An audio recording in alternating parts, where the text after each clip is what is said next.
Party Secretary General there addressing wrangles in that particular party after he's just concluded chairing a meeting of the party delegates from Nairobi County in preparation for the special National Delegates Convention called on by party leader, retired President Uhuru Kenyatta. Now moving on, Deputy President Rigathi Gachagua and Interior Cabinet Secretary Professor Kithure Kindiki are currently in Mandera to assess possibility of reopening the Kenya-Somalia border and revive the international cooperation around the border between Kenya, Ethiopia and the Federal Republic of Somalia.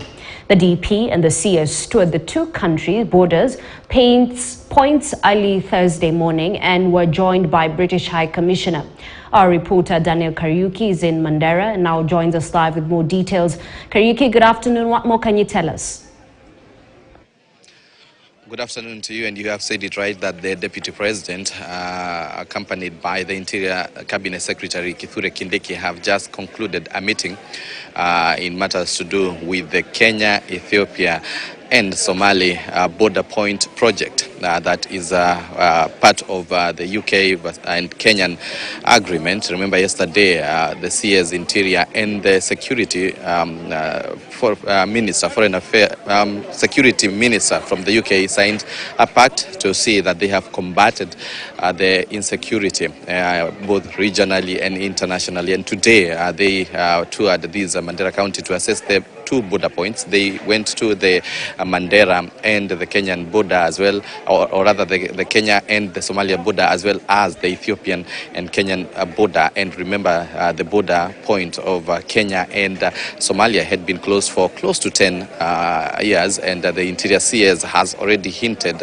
2 months ago, he hinted that this border is going to be opened anytime. And as we speak right now, it is the project, or rather the Kenya-Somalia-Ethiopia border point project that is going to be overseen by the UK government. Also, the Deputy President has officially opened these negotiations, and we are going to be seeing the security ministers from the two countries, as well as the Jubaland, come to Nairobi to have meeting with the CS Interior so that they can come up with ways they are going to reopen these border points and ensure that the project is of a success as they seek to promote security and stability between the three countries. Now, Deputy President Rigathi Gachagua spoke some few minutes ago, and I'm going to be, we are now going to be listening to what he talked about this project.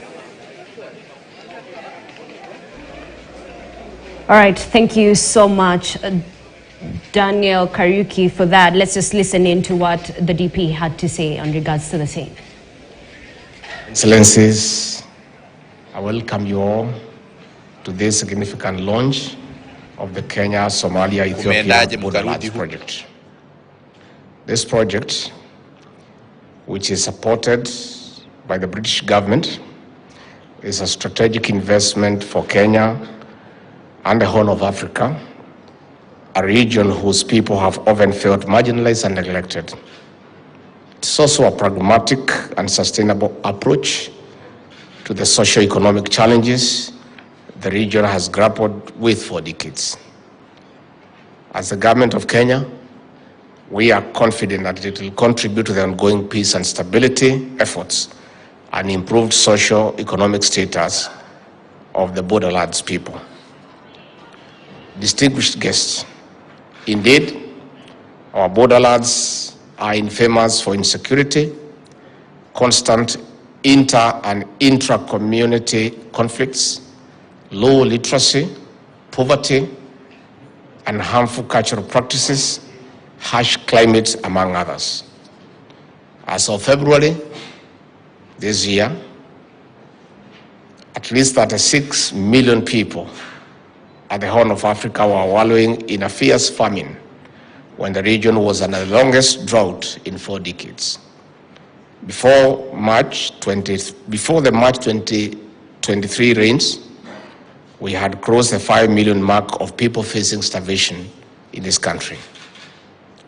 While Ethiopia lost more than 4 million animals, in Kenya, pastoralists lost at least $1.5 million to the drought. It was indeed catastrophic.